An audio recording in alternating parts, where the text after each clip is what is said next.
Alright, so this video is about flying a RMP approach in Chicago, runway 28 center, and I will show you how you fly an RMP approach. And we're flying this in LNAV VNAV, and I have already set up the FMC for the approach, cross-check the waypoints. You just hit departure, arrival, go to arrival, skip through the pages until you see the RNAV 28 center, click it, then I put in the Vogler transition, and there we go with the waypoints. Speeds are already set, so I will adjust this. So flaps 25, 138. This is our expected weight. We will check this later again on the final.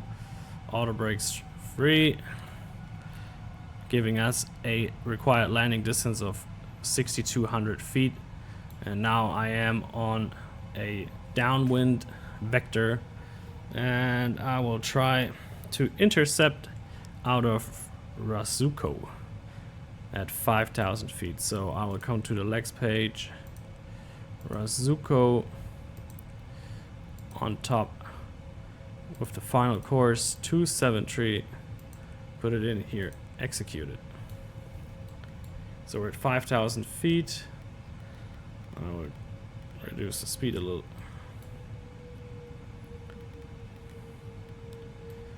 Currently we got a tailwind, wind coming out of the west.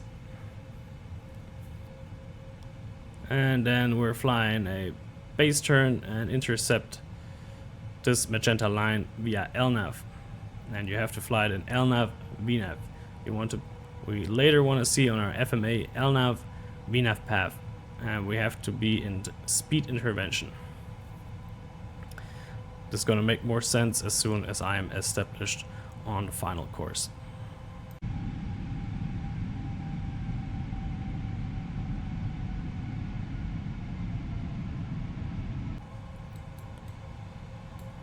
And we're about to turn base.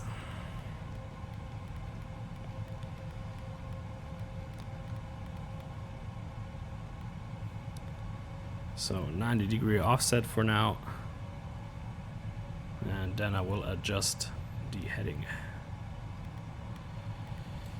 Distance to the runway is 19 miles.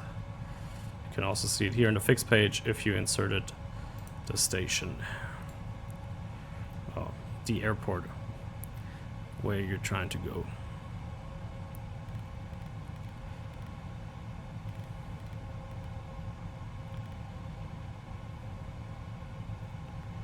All right.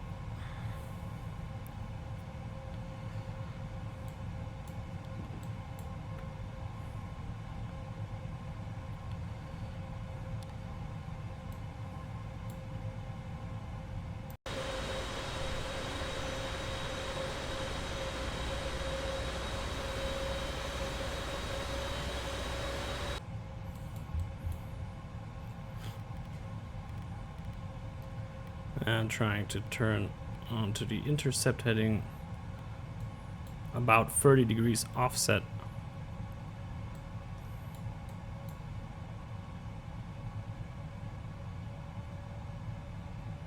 And then we can arm LNAV, and LNAV is captured, and it should follow the magenta line, and we can put it into VNAV path. That is looking good, but we want to go to speed intervention, otherwise it is already slowing down, which it shouldn't.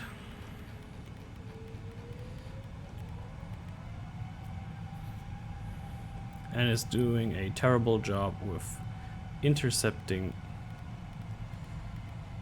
the LNAV extended center line.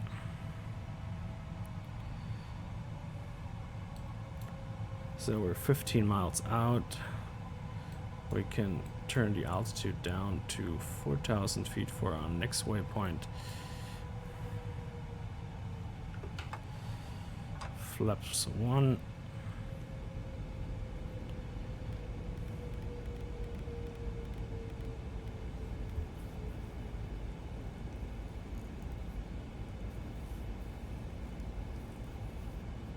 and we are in VNAV speed. We want to be on the path. We are currently above the path, so I will take some speed brakes and try to regain our VNAV path. So Hazel should be above 4,000 feet. 11 miles out, alright. So speed VNAV path. We're about to approach Hazel, so we can turn it down to our final altitude, 2,300 feet for Saika, our final approach fix. Now we're on the path. I go flaps 5. So you want to be in LNAV, VNAV, and you have to be in VNAV path for you have to be in VNAV path to be able to fly an LNAV VNAV approach. And then you have to click speed intervention, and the Boeing logic only gives you speed intervention and VNAV path if you have the flaps out. This is the approach logic of the airplane. So now we're looking good. Speed intervention, LNAV, VNAV path. And I'm reducing my speed to the flap 5 speed. This green ring indicates 2 nautical miles till our final approach fix. So now I will turn the altitude down to 100 feet below our minimums. Basically you take the minimums, which is 1094 exactly, or 1100, and you round it down to the next number. Alright, gear down, flaps 20, put the speed to the flaps 20 speed, we arm the speed brake, we check the speed again, flaps 25, 138, that is what we have in here. And Chicago is situated at 680 feet elevation, so we should be stable at 1,680 feet. So we have a little bit time to go for our stabilization gate. Nevertheless, I'm going flaps 25, and we got our final approach speed 138 plus 5 knots equals 143. This is plus our wind additive. We have 11 knots, so you could say half the wind speed is like 5.5. We could go 144 just to be on the safe side. Alright, here's our white bar for our stabilization gate, and we hit the checklist, and the landing checklist is all green and complete. There we go, we see the runway lights. So we are visual. 1,000 feet, we are stable, we are on the VNAV path, on the lateral path, we are on speed. The power is in an acceptable range, and we are configured and have read the landing checklist. So there we go. This is our minimums. I will disconnect the autopilot. Should make a noise. And I will put the flight director off, because the last time I flew this approach, the VNAV didn't guide me down to the touchdown zone. It did guide me somewhere into the middle of the runway, which of course is not acceptable. So now I'm visually flying down to the runway. Now it seems like that the VNAV path is doing okay, but I didn't want to take any chances. So we're coming in 100,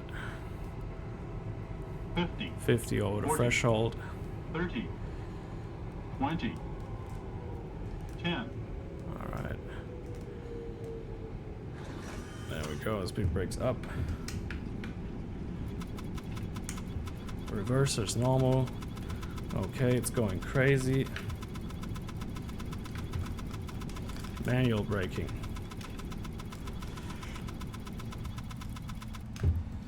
"60 knots, reverse idle."